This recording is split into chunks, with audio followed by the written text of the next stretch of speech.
दोस्तों, आज मैं आपके लिए रामधारी गुप्ता खंड 1 से प्रतिलेखन संख्या 1 की डिक्टेशन बोलने वाला हूं। तो कुछ ही समय में डिक्टेशन स्टार्ट होने वाली है, तो मेरे साथ डिक्टेशन लिखने के लिए तैयार हो जाइए। और यदि आपकी किसी कारणवश शॉर्टहैंड की स्पीड नहीं बन पा रही है, गलतियां अधिक आ रही हैं, तो आपको अब परेशान होने की बिल्कुल भी आवश्यकता नहीं है। आप हमारी ऑनलाइन क्लास ज्वाइन कर सकते हैं। ऑनलाइन क्लास सुबह शाम दोनों समय चलती हैं।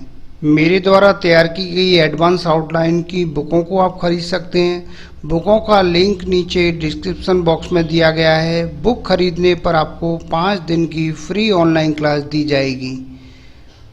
और यदि आप घर बैठे ही शॉर्ट हैंड कोर्स करना चाहते हैं तो pcskill.in वेबसाइट से हमारे कोर्स को परचेज कर सकते हैं। वहाँ से भी आप कोर्स ज्वाइन कर सकते हैं। तो अब मेरे साथ डिक्टेशन लिखने के लिए तैयार हो जाइए। Ready, start. सभापति महोदय, मैं रक्षा मंत्रालय की मांगों का समर्थन करने के लिए खड़ा हुआ हूं।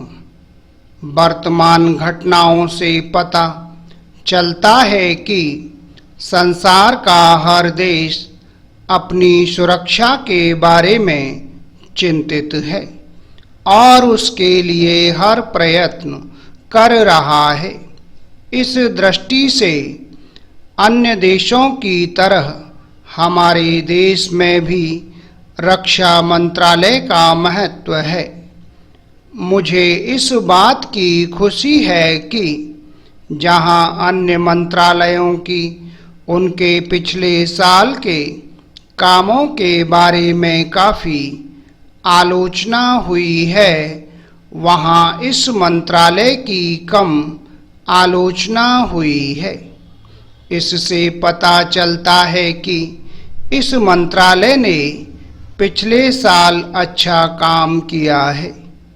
मोटे तौर पर किसी भी देश की सुरक्षा नीति का लक्ष्य यह होता है कि दूसरे देशों, खास तौर से पड़ोसी देशों के साथ मित्रता के संबंध स्थापित हों और हम एक दूसरे के मामलों में हस्तक्षेप ना करें। लेकिन उसके साथ यह भी जरूरी होता है कि हम अपने देश की सीमाओं और अखंडता की रक्षा करें।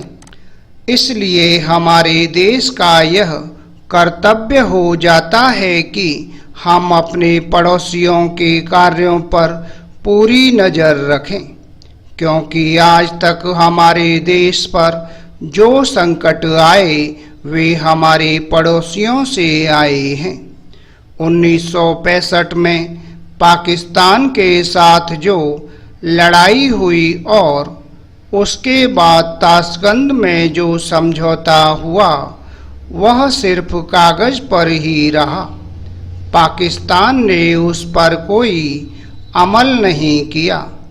इस दृष्टि से बहुत जरूरी है कि हम अपने देश की सुरक्षा की हर तरह से व्यवस्था करें।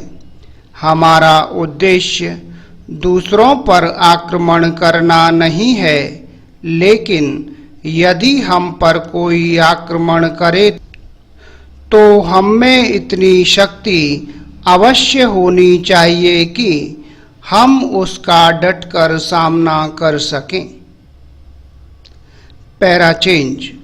आप जानते हैं कि पिछले दिनों पाकिस्तान को अमेरिका और चीन से काफ़ी मदद मिली है। रक्षा मंत्रालय की रिपोर्ट में भी कहा गया है कि पिछले साल अमेरिका ने पाकिस्तान को 1500 करोड़ रुपए की फौजी सहायता दी है। आज जहां हम फौजी सामान के लिए अपने कारखानों की मदद से अपनी शक्ति बढ़ाने का प्रयत्न कर रहे हैं, वहां पाकिस्तान संसार के देशों से फौजी सामान खरीद रहा है। अपनी नीति के कारण वह सब देशों से लाभ उठा रहा है। मेरा सुझाव है कि हमको भी अपनी शक्ति बढ़ाने के लिए संसार के अन्य देशों से अधिक फौजी सामान खरीदना चाहिए। आज तिब्बत की सीमा पर चीन की 1.5 लाख फौज खड़ी है। Full stop.